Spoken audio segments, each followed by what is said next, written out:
Hello guys, क्या आप भी ओवरथिंकिंग से परेशान हैं या फिर लोगों की बातों से बार बार हर्ट होते हैं, इमोशनल बाउंड्रीज सेट नहीं कर पाते हैं और कांस्टेंट कंपैरिजन से एंग्शियस फील करते हैं या फिर पुरानी बातों को छोड़ नहीं पाते हैं?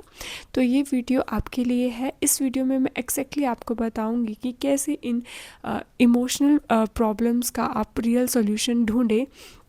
और सरप्राइजिंगली वो मेडिटेशन या कोई एफर्मेशन से मैं नहीं बताऊंगी, क्योंकि मैं पहले ही बता चुकी हूँ कि अगर इन स्टेट्स में आप मेडिटेशन करते हैं तो मेडिटेशन इन स्टेट्स को और ज़्यादा आपको रेस्टलेस फील कराती है और ज़्यादा एंग्शियस फील कराती है। वो एक अलग टॉपिक है।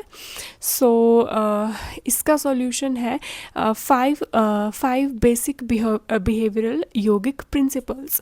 और योगा को अगर हम स्टार्ट करते तो सबसे पहले हम इन 5 प्रिंसिपल्स को फॉलो करना हमें बताया गया है। और जैसे जो हमारा अष्टांग योग है उसका फर्स्ट लिम जो आता है वो ये रूल्स हैं। और ये रूल्स हमें जो है एक सिर्फ फिलॉसफी नहीं है, अगर हम इसको प्रैक्टिकली यूज़ करना, जो कि मैं आपको आज की इस वीडियो में बताऊंगी, सीख जाएं तो हम अपनी हीलिंग स्टार्ट कर सकते हैं और अपने इनर कॉन्फ्लिक्ट्स को, जो कि आज की इस लाइफ में सबसे ज़्यादा बड़ी प्रॉब्लम है कि हम अपने इनर कॉन्फ्लिक्ट्स में ही फंसे रहते हैं, जिसकी वजह से हम इरिटेटेड फील करते हैं, एंग्शियस फील करते हैं और फिर उसके बाद ओवर स्टिमुलेट होकर बहुत ज़्यादा एंग्शियस स्टेट में चले जाते हैं। सो इन बेसिक रूल्स की हेल्प से आप अपनी ओवर थिंकिंग कम कर सकते हैं, अपनी एनर्जी जो एक बर्न आउट बोलते हैं उसको सेव कर सकते हैं और भी जो इमोशनल जो भी हर्ट है कैसे हैंडल करना है वो सीखते हैं, जेलसी कैसे कंट्रोल करनी है वो सीखते हैं। सो स्टार्ट करते हैं। अब इन रूल्स के बारे में मैं आपको बताऊंगी। हेलो, वेलकम और welcome back to my channel. So first rule is ahimsa. Ahimsa means non violence. और यहाँ पे जो हिंसा की बात होती है, इट्स नॉट जस्ट फिज़िकल कि हम फिज़िकल वायलेंस किसी पे कर रहे हैं। इट्स कि हम अपनी जो वर्ड्स हैं या फिर अपने थॉट्स हैं या फिर अपने एक्शन से भी किसी को हर्ट ना करें। लेकिन आज की इस दुनिया में हम दूसरों को तो बहुत कम हर्ट करते हैं और सबसे ज़्यादा जिसको हम हर्ट करते हैं वो हम खुद हैं। हम अपने लिए बहुत क्रिटिसाइजिंग बिहेव करते हैं। लाइक हम बोलते हैं कि I am not good, I am not worthy, I am not I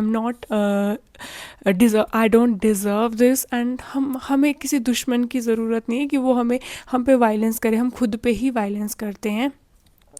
और रिसर्चेस में भी देखा गया है कि जो सेल्फ क्रिटिसिज्म हम करते हैं वो सबसे वो जो है वो एंग्जाइटी और बहुत ज़्यादा स्ट्रेस को हमारे लिए वो कर देता है, स्टार्ट कर देता है। हम ऐसा फील करना स्टार्ट कर देते हैं। सो सिंपली जब तो इस जो अहिंसा है इसको हम इमोशनल लेवल पे कैसे यूज़ करेंगे कि जब भी कोई ऐसा चीज़ आती है, जैसे हमसे कुछ गलत हो गया, तो instead of I am bad खुद को बुरा बोलने के अलावा हमको बोलना है कि आई मेड अ मिस्टेक। सिंपली जो है उसको आपको एक्नॉलेज करना है कि आई मेड अ मिस्टेक, इंस्टेड कि आप अपने पूरा वो अपना पर्सनैलिटी ऐसा बना दे कि मेरा पर्सनैलिटी ही ऐसा है। बस आपको रिकग्नाइज़ करना है कि simply I made a mistake और वो करेक्ट हो सकती है। So this way we can achieve emotional ahimsa. So second आता है satya. Satya as we know of is truth. So truth दूसरों से तो हम बहुत ही कम बोलते हैं, लेकिन हम खुद से भी, सबसे बड़ी बात है, हम खुद से भी सच नहीं बोलते हैं। अगर हम ठीक फील नहीं करते फिर हम बोलते हैं आई एम ओके। अगर हम किसी से जेलस फील करते फिर हम खुद में भी एक्सेप्ट नहीं करते कि मुझे उससे जेलसी हो रही है। हम कुछ ना कुछ एक्सक्यूज़ेस देते रहते हैं कि वो अच्छा नहीं है या कुछ भी है। हमें गुस्सा आता रहेगा, हम इरिटेट होते हैं, लेकिन हम एक्सेप्ट खुद एक छोटी सी चीज़ एक्नॉलेज नहीं कर पाएंगे कि हमें उससे जेलसी है या फिर हमें लोनली फील हो रहा है। हम सोचते हैं कि अगर हम खुद ये एक्सेप्ट करेंगे कि हमें लोनली फील हो रहा है तो हम बहुत ज़्यादा डिप्रेस हो जाएंगे। और उसी वजह से हम इस चीज़ को एक्सेप्ट ही नहीं करते हैं। या फिर हमें क्या बोल सकते, कुछ भी चीज़ आप बोल सकते हो जो आप अपने आप से झूठ बोलते हैं। हम बहुत ज़्यादा झूठ बोलते हैं खुद से ही। सो इसका क्या सॉल्यूशन हो सकता है सत्य का, कि हम सिंपली जो है एक्सेप्ट कर लें that I am hurt, I feel lonely and इससे हमारा बहुत ज़्यादा इमोशनल प्रेशर कम होगा, और इससे जो हमारे जो है थॉट्स बार बार जो है हम उनको रोकते हैं, उनको जो है वो एक्सप्रेस नहीं करते हैं खुद से ही, और इससे क्या होता है कि सप्रेशन होता है थॉट्स का, और वो ऑब्वियसली जो है वो हमारे लिए अच्छा नहीं है। देन थर्ड इज़ अस्थायी और अस्थायी। तो स्थायी क्या होता है कि चोरी करना। तो यहाँ पे चोरी एज ऑफ मटेरियल, कोई मटेरियल थेफ्ट आपने की वो नहीं है। किसी के आइडियाज़, किसी की अगर आप क्रिएटिविटी या फिर कुछ भी आप चोरी करते हैं तो वो भी इस चीज़ में आता है। जैसे हम किसी के आइडियाज़ कॉपी कर लेते हैं, उनके आइडियाज़ को चोरी करते हैं, तो वो चीज़ भी गलत है, क्योंकि उससे क्या होता है हमें सेल्फ डाउट आता है। उससे हमें जो है हम सोचते हैं कि यार हम ऐसे आइडियाज़ क्यों नहीं सोच पाते हैं, तो उससे क्या होता है हमें खुद पे डाउट क्रिएट होता है। सो वो चीज़ भी हमें नहीं करनी चाहिए। इंस्टेंट हमें खुद के आइडियाज़ जो है वो चाहे जैसे भी हैं, हमें खुद के आइडियाज़ पे काम करना चाहिए। और अगर किसी को ऑनरशिप मिल रही है उसके काम के लिए, तो हमें उसकी रिस्पेक्ट करनी चाहिए कि हाँ उसने काम किया है, तो उसको जो है इस चीज़ का अप्रिसिएशन मिलेगा। सो ये जेलसी को भी बहुत हद तक जो है वो कम करता है चीज़, अगर हम एक्सेप्ट करते हैं। सो ब्रह्मचर्य, और ब्रह्मचर्य इज़ नॉट एज सिर्फ सेलिबेसी को यहाँ बताया गया है, बस ब्रह्मचर्य को एज डिस्क्राइब किया कि कैसे हम अपनी एनर्जी कंजर्व करें। आजकल आपको पता है हमारी एनर्जी को ड्रेन करने के लिए बहुत सारी, एग्जॉस्ट करने के लिए बहुत सारी चीज़ें, जैसे हमारी माइंडलेस स्क्रॉलिंग हम करते रहते हैं, या फिर कोई भी चीज़ हमारे लाइफ हमारे पर थ्रो करते हैं तो हम बिना सोचे समझे कुछ इम्पल्स में जो है चीज़ों पे रिएक्ट कर देते हैं। वो भी हमारी बहुत एनर्जी, या जो भी ड्रामास चलते रहते हैं हमारी लाइफ में, तो इन सब से हमारी बहुत ज़्यादा एनर्जी वेस्ट होती है।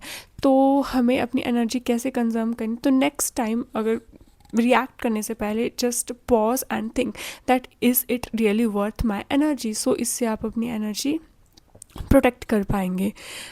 सो नेक्स्ट इज़ अपरिग्रह। परिग्रह होता है चीज़ों को इकट्ठा करना।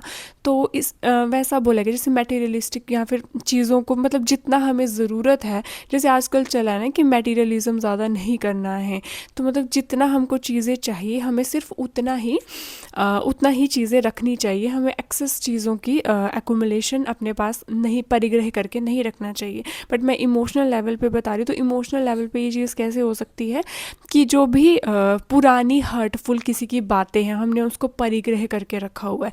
मीन्स कोई लोग बोलते हैं ना, यार इसकी बात तो मैं लाइफ में कभी नहीं भूलूंगी, तो उसमें किसी का नुकसान नहीं हो रहा है, उसमें हम अपना ही नुकसान कर रहे हैं जब हम किसी की बातों को इकट्ठा करके परिग्रह करके रख रहे हैं, या फिर किसी से एक्सपेक्टेशंस रख रहे हैं हम, या हमें रिजल्ट्स कोई एक्सपेक्ट कर रहे हैं कि रिजल्ट हम मतलब आउटकम के साथ हम जुड़ चुके हैं। सो वो चीज़ इस सब इनमें आती है। सो हमें कैसे इससे सिंपली डील करना चाहिए कि हमें उन लेट गो कर दो जो भी इमोशंस आपने इकट्ठे करके रखे लोगों को। इट्स नॉट ईजी, बट आप एक बार ट्राई करके देखें, या तो आप उसको पेपर पे लिख के वेंट आउट कर दें, या फिर कहीं भी, बट जो भी आपने हिडन जो है एक्यूमुलेट करके रखे हैं, जो भी पुराने थॉट्स है, क्योंकि इससे किसी को भी फ़र्क नहीं पड़ा है। इंस्टेड आपसे ज़्यादा इन चीज़ों से किसी और को फ़र्क नहीं पड़ रहा है, तो अपने आप को इन चीज़ों से फ्री करिए। और जो ऑब्सेस हो जाते हैं हम आउटकम से कि हमें आउटकम चाहिए, तो वो चीज़ भी हमें डिस्टर्ब करते, तो उस चीज़ को भी छोड़ें। सो ये सिंपल बेसिक रूल है, इनको हम योग में यम बोलते हैं। सो अगर आप इन रूल्स को अपनी लाइफ में अप्लाई करें तो ये आपके लिए बहुत ज़्यादा हेल्पफुल हो सकते हैं। So thank you for watching this video. अगर आप को कुछ भी इसमें हेल्पफुल लगा हो, या आपको कुछ भी इसमें डाउट्स हो, तो प्लीज़ आप कमेंट सेक्शन में मुझसे पूछिए। I will feel happy to clear your doubts. Thank you for watching this video.